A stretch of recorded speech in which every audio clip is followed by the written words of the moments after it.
तो मित्रों, in today's video we are going to discuss this बवाल वीडियो, जिसका टॉपिक है what if every villain fought with every villain. But यहाँ पे एक जनरेशनल गैप है। हम उठाएंगे कोई से भी 5 पावरफुल ओल्ड जनरेशन विलन और उनको कंपेयर करेंगे इन 5 न्यू जनरेशन विलन से। So there will be 5 major fight. And अब आ जाते हैं कैरेक्टर्स पे। And these are all the characters that I choose, जिनमें ओल्ड जेन विलन में Madara, Aizen, Frieza, Meruem and Father from Fullmetal Alchemist. अब देखते हैं न्यू जेन विलन को, जिसमें Sukuna, Muzan, Shigaraki, Makima and Kaido हैं। So देख लो, दोनों साइड से विलन धांसू है और पावरफुल भी हैं, सिवाय एक बंदे को छोड़कर। एंड तुम्हें पता मैं किसकी बात कर रहा हूँ। अब अपने टॉपिक भी देख लिया और सारे कैरेक्टर्स भी देख लिए, पर अब ये देखना है कि कौन सा विलन किस से फाइट करेगा। तो उसके लिए हमने 5 ग्रुप्स बनाए हैं, जिसमें 1v1 फाइट होगी। But before revealing that, we are going to start with our very first group, जो कि है माकिमा वर्सेस फादर। अब ये जो विलन है ना, ये फुल मेटल अल्केमिस्ट में तुमने देखा होगा, एंड ये इस एनिमे का मेन विलन है। अब फादर क्या कर सकता है? He can regenerate. बस नहीं, मजाक कर रहा हूँ। ये एक इनविजिबल शील्ड बना सकता है अपने आप को प्रोटेक्ट करने के लिए। एंड जो भी कोई वेपन उसके सामने आती है, वो वेपन रॉ मॉलिक्यूल्स में इंस्टेंटली कन्वर्ट हो जाती है। एक और चीज भी ये कर सकता है, जो कि मेन है, एंड ये है सोल। इसके पास टोटल 50 मिलियन सोल्स हैं। अब ये जो सोल्स हैं, ये एक तरह के बजट का काम भी करती हैं। लाइक तुम सोल दो और एक न्यू चीज हासिल कर लो। इसी तरह ये अपनी सोल को यूज करता है, एंड ये न्यूक्लियर फ्यूजन लेवल तक भी जा सकता है सिर्फ इसी सोल का यूज करके। साथ ही ये मैटर भी क्रिएट कर सकता है, एंड जैसे इसे कोई डैमेज पहुंचता है, उसकी एक सोल उड़ जाती है। इसके साथ ही ह्यूमंस को भी अब्सॉर्ब कर सकता है। एंड इसके पास कोई एक स्टोन, बल्कि ये खुद स्टोन है, जिसको वो ये सारी चीजों के लिए यूज करता है। Now on the other hand, what Makima can do, and इसकी पावर भी सेम आ जाती है, लाइक जैसे मैंने फादर की एक्सप्लेन की है। एज अ डेविल कंट्रोल, माकिमा अपने से इंफीरियर किसी को भी देखती है तो वो उसे मैनिपुलेट और यूज कर सकती है। इसके पास एक ऑफेंसिव पावर है, बैंग, जो कि तुम ऑलरेडी देख चुके हैं एनिमे में। अब एक और बड़ी चीज इसके पास है, एंड वो है प्राइम मिनिस्टर कॉन्ट्रैक्ट। हाँ, प्राइम मिनिस्टर कॉन्ट्रैक्ट। इससे वो जापान के 126 मिलियन पीपल को यूज कर सकती है। अब अगर ये दोनों विलन्स आपस में कंपेयर करें, तो क्या 126 पीपल और क्या 5 मिलियन कंपेयर किए जा सकते हैं? दोनों के पास इतना नंबर्स का डिफरेंस है। पर जहाँ फादर को माकिमा को 126 मिलियन टाइम नहीं मारना पड़ेगा, सिर्फ एक न्यूक्लियर ब्लास्ट की जरूरत है, एंड माकिमा के 126 मिलियन पीपल एक ही ब्लास्ट में उड़ जाएंगे। बट अगर फादर लैग कर जाता है, तो माकिमा के पास 126 मिलियन बॉडीज भी हैं, जिन पे वो अपना डैमेज ट्रांसफर कर सकती है। अब दोनों को एज है, बट यहाँ पे फादर को एज ज्यादा है, because of the two many power. Next है म्यूरिम वर्सेस मुजान। अब इस कैरेक्टर को तुमने हंटर एक्स हंटर में देखा होगा, एंड एनिमे नहीं देखा तो लाजमी देखना, फुली रिकमेंडेड। एक्चुअली में जिस वर्ड से ये बिलोंग करता है, वहाँ के पावर वर्ड बहुत डिफरेंट है, लाइक नैन। ये इनकी एक पावर है, तो इसके पास एबिलिटी है कि वो जितने ह्यूमंस को कंज्यूम करेगा, वो उन सब की नैन एब्सॉर्ब करेगा एंड अल्टीमेटली स्ट्रॉन्ग बनता जाएगा। बट यहाँ पे नैन है नहीं, पर फिर भी वो स्ट्रॉन्ग है। इसकी रॉ पावर भी इतनी है कि बगैर मूव किए भी वो पैरालाइज कर सकता है किसी को। नाउ इसकी मेन पावर का नाम है पोस्ट रोज अपग्रेड, जिसमें ये पोप एंड यूपी को एब्सॉर्ब करके सुपर नेचुरल एबिलिटीज गेन कर लेता है। इसमें ये अपने ऑरा को मिलियंस ऑफ पार्टिकल में कन्वर्ट कर सकता है, जिसके वो स्कैटर करके किसी भी इमोशंस, लाइज और फिजिकल स्ट्रक्चर को रीड कर सकता है। एंड सिर्फ यही नहीं, इसकी एक रेज एंगर एक डिस्ट्रक्टिव बीम की तरह होती है, जो कि माउंटेन्स तक को वेपोराइज करके रख देती है। Body shape shifting and massive wings भी यूज कर सकता है, एंड स्पीड, स्ट्रेंथ, रीजनरेशन, ये तो आम सी बात है। बट इसके पास ये 3-4 चीजें इमेजरेबल हैं। वहीं पे मुजान, जिसके पास कुछ ऑर्गन्स हैं, उसका काम ये है कि उसे मूव करता रहना है ताकि वो मरे ना, एंड अपने ब्लड से डीमन बना सकता है। बाकी स्पीड, रीजनरेशन, सिंपल सी चीजें हैं। अब रिजल्ट तुम्हारे सामने है। Meruem can beat him with low difficulty. Muzan की डेमोनिक विप को इसने फ्लैश से भी ज्यादा स्लोमो में देखना है, तो ये तोड़ जाएगा। Fight 3, फ्रीजा versus काइदो। अब यहाँ पे अगर काइदो को देखें, तो उसके पास मिथिकल जोन टाइप फ्रूट है, उओनोमी,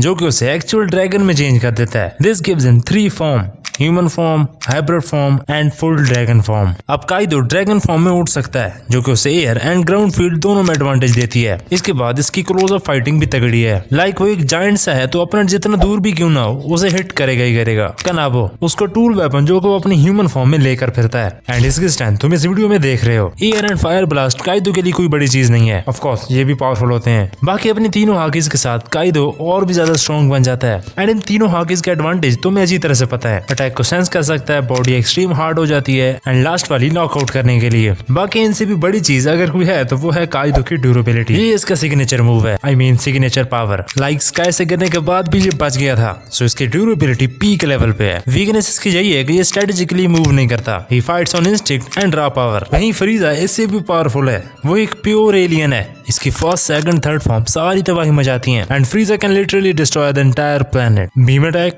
वो भी कर सकता है। एंड गोल्डन फ्रीजा इसकी सबसे पावरफुल फॉर्म है जिसमें इसकी स्पीड और पावर पीक से भी पीक चली जाती है। ड्यूरेबिलिटी अब काइदो जैसी तो नहीं है पर इनफ है। एंड वीकनेस इसकी यही है कि जो अपोनेंट को मजाक में बहुत ले लेता है, इसी वजह से ये कभी कभी मार भी खा जाता है। एंड और इसकी कोई वीकनेस नहीं है। अब अगर ये दोनों फाइट करें तो फ्रीजा के एंड पे पॉइंट ज्यादा होने की वजह से फ्रीजा विन कर जाएगा। लाइक काइदो की ड्यूरेबिलिटी बाकी चीजों से तो कंपेयर की है पर प्लेनेट को तबाह करने वाली पावर से कभी नहीं की। हाँ, यहाँ पे गोल्डन फ्रीजा काम का आ सकता है बट स्टिल काइदो की ड्यूरेबिलिटी फ्रीजा के लिए नाइटमेयर है। बट अगर फ्रीजा ने खेलना बंद कर दिया तो काइदो फिनिश। एंड अगर फ्रीजा ने शुरू में चाइल्ड एक्ट किया तो काइदो की पावर उससे बहुत डैमेज दे सकती है। Fight number 4, Aizen versus Shigaraki. अब ये एक ऐसी फाइट है जो तुम्हें क्लियर रिजल्ट दे रही होगी।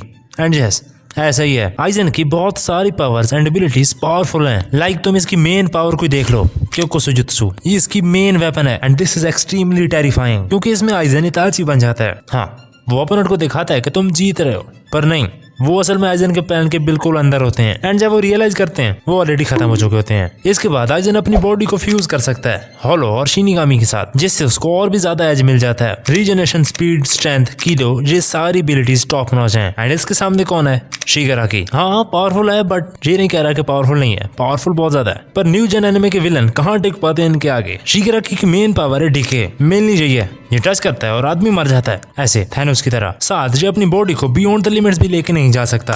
And he is also isn't a perfect fighter. But ध्यान रहे कि शिगाराकी इनकमिंग अटैक को भी प्रोटेक्ट कर सकता है। एंड नाउ अगर हम दोनों के अटैक पावर को देखें, ऑफ कोर्स आइजन को एज है। शिगाराकी की पावर भी कम नहीं है पर वो टच करने से ही बात बनेगी। स्पीड एंड ओवरऑल पावर में आइजन वैसे विन कर जाएगा। बट रियल डेंजर जो है वो है आइजन का इताची बनना। लाइक अगर शिगाराकी ने इसको सोर्ड मूव कराते हुए देख लिया तो समझ आओ कि जो आ रहा लेडी in his genjutsu. Here comes last battle. भाई ये बैटल बहुत ही तगड़ी होने वाली है। Madara versus Sukuna. Rinnegan plus 6 path power, Sharingan plus Mangekyo Sharingan. हर चीज, हर जुत्सु कॉपी कर सकता है। ये इल्यूजन्स क्रिएट कर सकता है जहाँ मे भी मादरा स्कूना को ये दिखा दे कि मैं गोजू की तरह किटकैट बन चुका हूँ, पर ऐसा होगा नहीं। ये बस उसका जुत्सु होगा। रिनिगान जो कि उसे सारे एलिमेंट्स, स्पेस, टाइम, टेक्निक सब प्रोवाइड करती है। लिम्बो इनविजिबल क्लोन्स जो कि सिर्फ रिनिगान यूजर ही देख सकता है। इसका मतलब मादरा। मीन यहाँ इस बैटलफील्ड में सिर्फ मादरा ही होगा जिसे पता होगा कि मेरे पास इनविजिबल क्लोन्स हैं। 6 पाथ पावर जिससे ये जायंट्स को समन कर सकता है। एंड एक बहुत ही पावरफुल चीज तो बताने भूल गया, जब मादरा ने हजारों शिनोबु के ऊपर जायंट बाल गिरा दी थी, और सिर्फ एक नहीं, दो। सोचो ये अगर स्कूना के ऊपर गिरता है तो। एंड ये सब 10 टेल जिंचुरुकी से पहले की पावर्स हैं। बट स्कूना को तुम इतना वीक भी ना समझना। He can literally cut that giant बाल। यस, मैं मजाक नहीं कर रहा, वो इतने बड़े पत्थर को काट भी सकता है। यहाँ पे स्कूना विदाउट 20 फिंगर्स है। कर्स एनर्जी। स्कूना के पास unlimited amount of curse energy है एंड कंट्रोल भी काफी ज्यादा है, जिससे ये पावरफुल टेक्निक को यूज कर सकता है। Domain expansion. अब इसमें मादरा एक जोन में ट्रैप हो जाएगा जिसमें इसको स्कूना की श्योर हिट लगेगी। इसके बाद आता स्कूना का डिसमेंटल एंड क्लीव जो कि यूज करता है सिर्फ कटिंग के लिए। एंड फुगो भी साथ है। इसका पावर रेंज तो हम जानते हो कितने एरिया को ये कवर कर सकता है। अब दोनों की powers chakra versus curse energy powerful तो है, both have auto in style. Madara का ओवरवेलमिंग स्केल ऑफ जुत्सु और स्कूना की गारंटी हिट। बट अगर एक विनर निकालना है तो वो मैं मादरा को चूज करूंगा because variety of the powerful techniques है तो वो स्कूना के पास भी, पर ज्यादा वो अपने डोमेन पर लैंड करता है। अगर स्कूना का डोमेन लैंड कर जाता है तो स्कूना के चांसेस बढ़ जाएंगे, अदरवाइज मादरा ही रहेगा।